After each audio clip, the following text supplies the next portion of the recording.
Cando hai 2 anos publiquei O feitizo das linguas, afirmei que a miña vida intelectual non outorgo ningunha solemnidade a este adxectivo.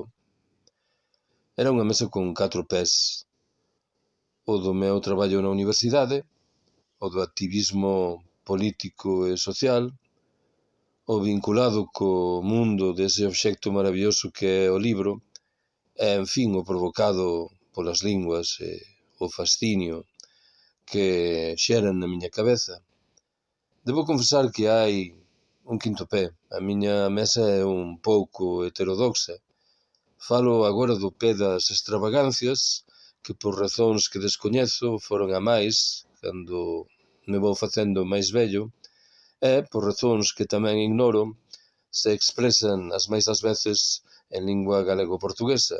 Este libro, Non soporto, é unha extravagancia que ten a súa orixe en dúas circunstancias diferentes. A primeira obvia é que eu gosto moito do Porto, que entendo que é por moitos conceptos unha cidade galega. Abonda con invocar o peso do orballo e da néboa, como abonda con lembrar que aos ollos de moitos galegos a Galiza, se cadra é a pegada da Galicia romana, termina no Douro. A segunda razón é máis prosaica e instrumental.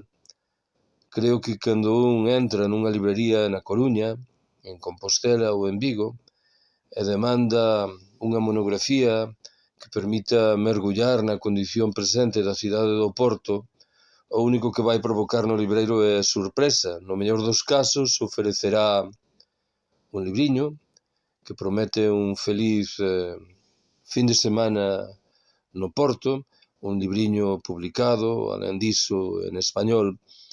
Pareceume que tiña sentido traballar na condición da cidade do Porto, explicar o seu desenvolvemento urbano, o peso que sobre ela ten o río e o mar, dar conta do seu patrimonio artístico no ámbito relixioso e civil, mergullar tamén no mundo dos escritores, das librerías e dos cafés, falar das diferentes resistencias que a cidade foi criando coa pasaxe do tempo e explicar tamén cal foi a presenza dos galegos e cal é aínda esa presenza.